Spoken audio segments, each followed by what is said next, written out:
যুদ্ধ থামাতে ইরানকে যুক্তরাষ্ট্রের 15 প্রস্তাব, মধ্যস্থতায় কাজ করছে পাকিস্তান, দুপক্ষ সম্মত হলে আলোচনা আয়োজনে প্রস্তুত ইসলামাবাদ। 5 শর্তে যুদ্ধ থামাবে ইরান, তেহরানের নিয়ন্ত্রণে থাকতে হবে হরমুজ প্রণালী, বন্ধ করতে হবে মধ্যপ্রাচ্যের সকল মার্কিন ঘাঁটি, যুদ্ধের আর্থিক ক্ষতিপূরণ দাবি। হরমুজ প্রণালীতে তেল উত্তোলনে গুরুত্বপূর্ণ সিদ্ধান্ত নিল কুয়েত, নিরাপত্তা সংকটে তেল উত্তোলন কমাচ্ছে মধ্যপ্রাচ্যের দেশটি, পরিস্থিতি স্বাভাবিক হলে আগের মতো ফিরবে উৎপাদনে। সস্তা ইরানি ড্রোন ধ্বংসে ব্যয়বহুল যুদ্ধবিমান ব্যবহার করছে আরব দেশগুলো, দীর্ঘমেয়াদী খরচে হিমশিম খেতে পারে উপসাগরীয় অঞ্চল, বিকল্প ব্যবস্থার তাগিদ বিশ্লেষকদের। এবার ইউক্রেনে হাজারো ড্রোন দিয়ে রাশিয়ার হামলা, সর্বকালের ভয়াবহ হামলা চালালো ক্রেমলিন, যুদ্ধ থামাতে আন্তর্জাতিক সম্প্রদায়কে কঠোর পদক্ষেপের আহ্বান জেলেনস্কির।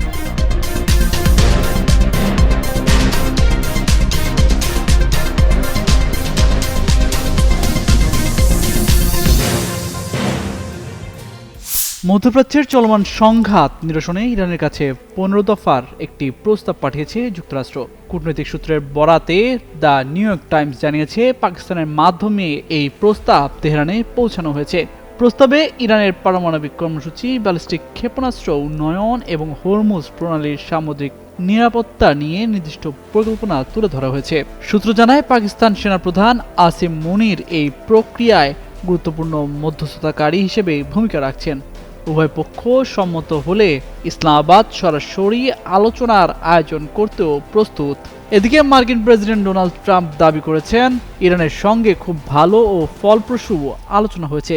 তিনি ইরানের জ্বালানি অবকাঠামোর ওপর সম্ভাব্য হামলা 5 দিনের জন্য স্থগিত রাখার কথাও জানিয়েছেন। তবে ইরান এই দাবি সরাসরি অস্বীকার করেছে। তেহরানের কর্মকর্তারা বলছেন, তারা বন্ধুত্বপূর্ণ দেশগুলোর মাধ্যমে বার্তা পেলেও যুক্তরাষ্ট্রের সঙ্গে কোনো সরাসরি আলোচনা হয়নি। গেল 28 ফেব্রুয়ারি থেকে যুক্তরাষ্ট্র ও ইসরায়েলের হামলা এবং ইরানের পাল্টা আক্রমণের মধ্য দিয়ে এই সংঘাত এখন চূড়ান্ত সপ্তাহে চলছে। বিমান হামলা, ড্রোন ও ক্ষেপণাস্ত্র ব্যবহারে বহু হতাহতের ঘটনা ঘটেছে এবং অবকাঠামোর ব্যাপক ক্ষতি হয়েছে। এর প্রভাবে বৈশ্বিক তেলের বাজার ও বিমান চলাচলেও অস্থিরতা তৈরি হয়েছে। দীর্ঘদিনের সংঘাত আর পাল্টাপাল্টি হামলার পর এবার যুক্তরাষ্ট্র ও ইসরায়েলের সঙ্গে যুদ্ধবন্ধের পথ খুঁজছে ইরান। মার্কিন প্রেসিডেন্ট ডোনাল্ড ট্রাম্পের পরোক্ষ আলোচনার আহ্বানে সাড়া দিয়ে সম্প্রতি 5টি কঠোর শর্ত সামনে এনেছে তেহরান। সোমবার ইসরায়েলি সংবাদ মাধ্যম চ্যানেল 12-এর এক প্রতিবেদনে এই তথ্য উঠে এসেছে। ইরানের কর্মকর্তাদের মূল চাওয়া হলো এমন একটি দীর্ঘমেয়াদী নিশ্চয়তা যা ভবিষ্যতে সংঘাতের পুনরাবৃত্তি রোধ করবে। প্রতিবেদনে বলা হয়েছে, ইরানি কর্মকর্তারা এই নিশ্চয়তা চাইছেন যে যুদ্ধ আর নতুন করে শুরু হবে না। পাশাপাশি তারা হরমুজ প্রণালীর জন্য এমন একটি নতুন ব্যবস্থা চাচ্ছেন যার মাধ্যমে ওই এলাকা কার্যত ইরানের নিয়ন্ত্রণে থাকবে। মধ্যপ্রাচ্য জুড়ে থাকা মার্কিন সামরিক ঘাঁটিগুলো বন্ধ করার দাবি জানিয়েছে ইরান। সেই সঙ্গে যুদ্ধের কারণে হওয়া ক্ষতির জন্য আর্থিক ক্ষতিপূরণও চেয়েছে তারা।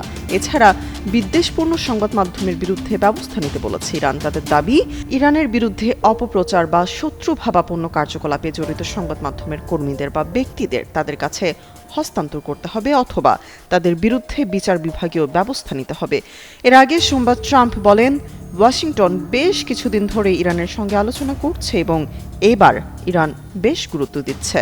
মধ্যপ্রাচ্যে সংঘাত থামার কোনো লক্ষণ দেখা যাচ্ছে না। এমনিতেই যুদ্ধ পরিস্থিতিতে নাজেহাল বিশ্ব। এরই মধ্যে আবার ইউক্রেনের উপর নতুন করে হামলা চালিয়েছে রাশিয়া। এবার হামলার ধরন ছিল কিছুটা ভিন্ন এবং আগের চাইতেও ভয়াবহ।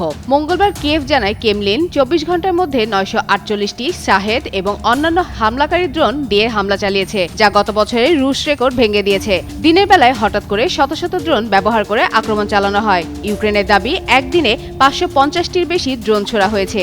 সাধারণত রাতে আধারে এমন হামলা চালানো হলেও এবার দিনের বেলাতেই আঘাত হানা হয়, যা মানুষকে আরো আতঙ্কিত করে তোলে। এই হামলায় অন্তত 3 জন নিহত হয়েছেন এবং বহু মানুষ আহত হয়েছেন। ড্রোন হামলায় ইউক্রেনের পশ্চিমাঞ্চলে ঐতিহাসিক শহর লভিভের কেন্দ্রে একটি ভবনে আগুন ধরে যায়। আগের রাতেও হামলা হয়েছিল। ইউক্রেনের বিমান বাহিনী জানিয়েছে, তারা সোমবার সন্ধ্যায় 392টি রুশ দূরপাল্লার হামলাকারী ড্রোন শনাক্ত করেছে এবং পরদিন স্থানীয় সময় সন্ধ্যা 6টার আগে প্রায় 556টি ড্রোন শনাক্ত করা হয়েছে। এই 2 দিনে প্রায় 1000 ড্রোন ব্যবহার করা হয়েছে বলে জানা গেছে। ইউক্রেনের প্রেসিডেন্ট ভলোদিমির জেলেনস্কি জেলেনস্কি বলেছেন, এই ধরনের হামলা দেখেই বোঝা যায় রাশিয়া এখনো যুদ্ধ থামাতে আগ্রহী নয়। তিনি আন্তর্জাতিক সম্প্রদায়ের প্রতি আরো কঠোর পদক্ষেপ নেওয়ার আহ্বান জানিয়েছেন। পরিস্থিতি উত্তপ্ত হয়ে ওঠায় প্রতিবেশী পোল্যান্ডও সতর্ক অবস্থান নিয়েছে এবং সীমান্ত এলাকায় যুদ্ধবিমান মোতায়েন করেছে। বিশ্বজুড়ে জ্বালানি পরিস্থিতি দিন দিন আরো উদ্বেগজনক হয়ে উঠছে। মধ্যপ্রাচ্যের সাম্প্রতিক উত্তেজনা তেলের সরবরাহে বড় ধরনের অনিশ্চয়তা তৈরি করেছে। ইরানকে ঘিরে ইসরায়েল ও যুক্তরাষ্ট্রের সংঘাত পরিস্থিতিকে আরো জটিল করে তুলেছে। এর প্রভাব ইতিমধ্যেই বিশ্ববাজারে পড়তে শুরু করেছে। তেলের দাম বাড়ছে, সরবরাহ দেখা দিচ্ছে চাপ। এই সংকটে সবচেয়ে বেশি ঝুঁকিতে পড়েছে আমদানি নির্ভর দেশগুলো। ফিলিপাইন তার মধ্যে অন্যতম। বলা হচ্ছে বিশ্বের প্রথম দেশ হিসেবে আনুষ্ঠানিকভাবে জাতীয় জ্বালানি জরুরি ব্যবস্থা ঘোষণা করেছে ফিলিপাইন। এমন পরিস্থিতিতে মঙ্গলবার নির্বাহী এক আদেশে Filipino president Ferdinand Marcos junior দেশের জ্বালানি সরবরাহের ক্ষেত্রে আসন্ন বিপদের কথা জানিয়েছেন। আদেশে বলা হয়েছে, জ্বালানি তেল, খাদ্য, ঔষধ এবং অন্যান্য নিত্য প্রয়োজনীয় পণ্যের সুশৃঙ্খল বন্টন তদারকি করতে একটি কমিটি গঠন করা হয়েছে। এছাড়া মজুদ বাড়ানোর জন্য সরাসরি জ্বালানি ও পেট্রোলিয়াম পণ্য কেনার ক্ষমতা সরকারকে দেওয়া হয়েছে। দেশটির জ্বালানি মন্ত্রী বলেছেন, বর্তমান ব্যবহার অনুযায়ী ফিলিপাইনের কাছে আর মাত্র ৪৫ দিনের জ্বালানি মজুদ রয়েছে। প্রেসিডেন্টের এই আদেশ ১ বছর পর্যন্ত কার্যকর থাকবে, তবে প্রয়োজন অনুযায়ী তিনি এই সময়সীমা বাড়াতে বা প্রত্যাহার করতে পারবেন। ফিলিপাইনের প্রয়োজনীয় তেলে ৯৮%ই পারস্য উপসাগরীয় দেশগুলো থেকে আমদানি করা হয়। গত ৩ সপ্তাহে ফিলিপাইনের সাধারণ মানুষ কয়েক দফা জ্বালানি তেলের মূল্যবৃদ্ধির কবলে পড়েছে। যুদ্ধ শুরু হওয়ার পর থেকে দেশটিতে ডিজেল ও পেট্রোলের দাম দ্বিগুণেরও বেশি বেড়েছে। ইরান মার্কিন ইসরায়েল যুদ্ধে বেশ গুরুত্ব বহন করছে হরমুজ প্রণালী। কৌশলগত এই জলপথটিকে ঘিরে উত্তেজনা যেন থামছেই না।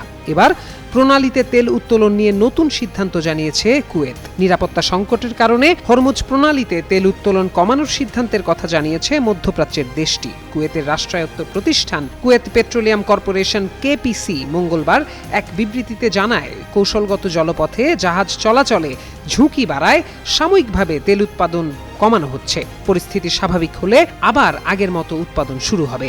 দেশটির সরকারি সূত্রে জানা গেছে, মার্চের দ্বিতীয় সপ্তাহ থেকেই উৎপাদন কমানো হয়েছে। ১০ মার্চ কুয়েত মাত্র ৫ লাখ ব্যারেল তেল উত্তোলন করেছে, যেখানে স্বাভাবিক সময়ে দৈনিক উৎপাদন ৩০ লাখ ব্যারেলেরও বেশি।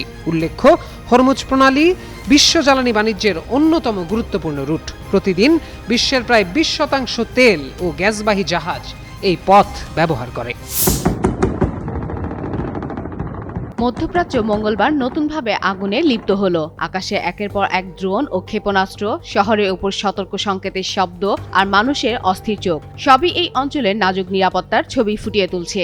সাধারণ জীবন বিপর্যস্ত, প্রশাসনিক ব্যবস্থায় চাপ বাড়ছে এবং অস্থিরতা যেন সীমান্তের বাইরে পর্যন্ত ছড়িয়ে পড়ছে। আন্তর্জাতিক সংবাদ মাধ্যম দি গার্ডিয়ানের এক প্রতিবেদনে বলা হয়, ইরান থেকে ছোড়া ড্রোন ও ব্যালিস্টিক ক্ষেপণাস্ত্র সৌদি আরব, কুয়েত এবং ইসরায়েল সহ কয়েকটি দেশে আঘাত হানে। সৌদি আরব দাবি করেছে ৩ ধাপে মোট ২৬টি ড্রোন ধ্বংস করা হয়েছে। এদিকে কুয়েতে আন্তর্জাতিক বিমানবন্দরের জ্বালানি ট্যাঙ্কে আগুন লেগে যাওয়ার সঙ্গে রাতভর ১২ থেকে ১৩ বার সাইরেন বাজে। পাশাপাশি কুয়েত ন্যাশনাল গার্ড তাদের দায়িত্বপূর্ণ এলাকায় ৫টি ড্রোন এবং ৬টি ক্ষেপণাস্ত্র প্রতিহত করেছে। সংঘাতের ছায়া পৌঁছেছে জর্ডান ও লেবাননের সীমান্তেও। জর্ডানে ক্ষেপণাস্ত্রের ধ্বংসাবশেষ পড়ে, তবে হতাহতের খবর পাওয়া যায়নি। লেবানন থেকে ছোড়া প্রজেক্টাইল ইসরায়েলের উত্তরাঞ্চলে আঘাত হানে। একটি নির্মাণাধীন ভবন ক্ষতিগ্রস্ত হয়। উত্তর ইসরায়েলে একজন নিহত এবং তেল আবিবের কাছে অন্তত ১২ জন আহত হন। বাহরাইনে উচ্চ সতর্কতা জারি করা হয়েছে। বিশ্লেষকরা বলছেন, এই হামলা শুধু স্থানীয় নয়, মধ্যপ্রাচ্যে বড় ধরনের সংঘাতের ঝুঁকি বৃদ্ধি পাচ্ছে।